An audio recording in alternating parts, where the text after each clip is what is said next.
What if I told you that every goal you have ever failed to achieve was not your fault? Not your discipline, not your work ethic, not your intelligence. The real problem is that you have been trying to change your life from the wrong direction, and nobody ever taught you the right one. There is a psychological framework so powerful that once you understand it, you will never set a goal the same way again. It has quietly transformed broke, burned-out people into high performers, not by working harder, but by changing one single belief about themselves. Stay with me, because the next few minutes might be the most important thing you watch this year. And before we dive in, drop a comment telling me one goal you keep failing to hit. I read every single one. Meet Ethan, 30 years old, deeply ambitious, and completely stuck. Every night, he stared at his bank account and felt the same burning frustration. He wanted financial freedom. He wanted to build something that was truly his. So he did what most people do. He set massive goals. This year, I will launch a 6-figure business. I will make $10,000 a month. This time will be different. And for a few weeks, it was. He stayed up until dawn, bought domain names, launched products, ran ads. Then the sales didn't come. The momentum died, and a quiet voice in his head whispered, "You are just a regular employee playing pretend. You were never cut out for this." So Ethan quit. Again, his hard drive became a graveyard of half-built websites. The cycle repeated for years. Explosive starts followed by painful collapses. He wasn't lazy. He worked incredibly hard. But he was trying to build a new life while carrying an old identity. He wanted the results of a successful entrepreneur. But deep down, he still believed he was just a broke kid from a small town who didn't belong in business. After his third business failed in a single year, Ethan hit his lowest point.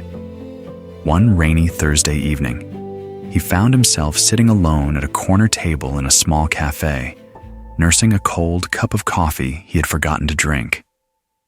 The place was nearly empty. The windows were fogged with rain. He had his laptop open, but he hadn't typed a single word in over an hour. He was just staring at a half-built website, another one that would probably never launch.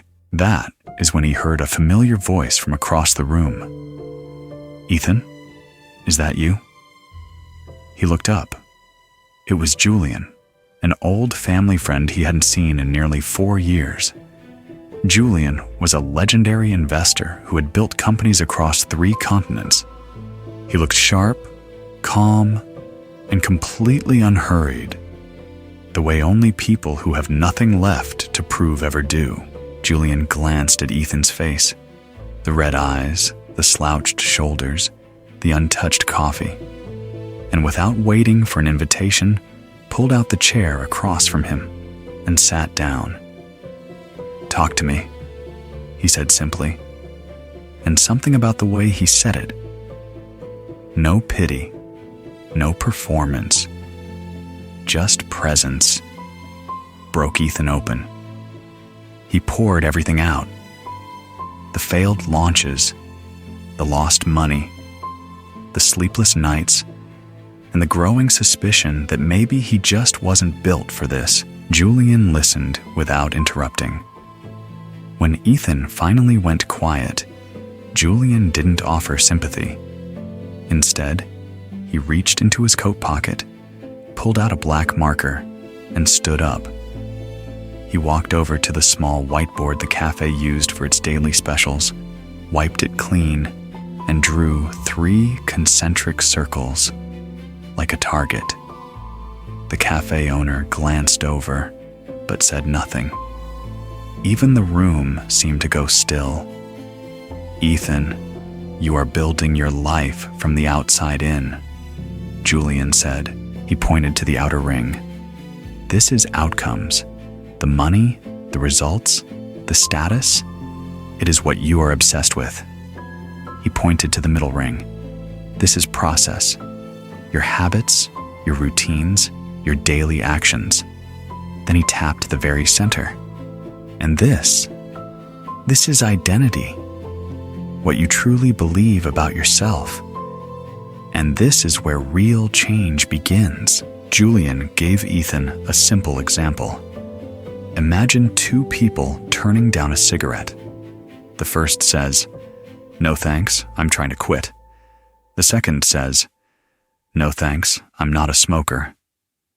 One tiny sentence, but the second person has already changed who they are. Smoking is no longer part of their identity. "Stop trying to build a business to get rich," Julian said. "Start becoming the type of person who builds great things. Every action you take is a vote for the person you want to be." Ethan went home and made one shift. Instead of asking, "How do I make money today?" he asked, "What would a disciplined professional CEO do right now?" He cleaned his desk. He blocked distractions. He stopped saying, "I am trying to build a business," and started saying, "I am a builder. This is what I do." For months, his bank account barely moved, but his identity was solidifying with every small decision. And by month 6, something clicked. He no longer needed motivation, because showing up was simply who he was.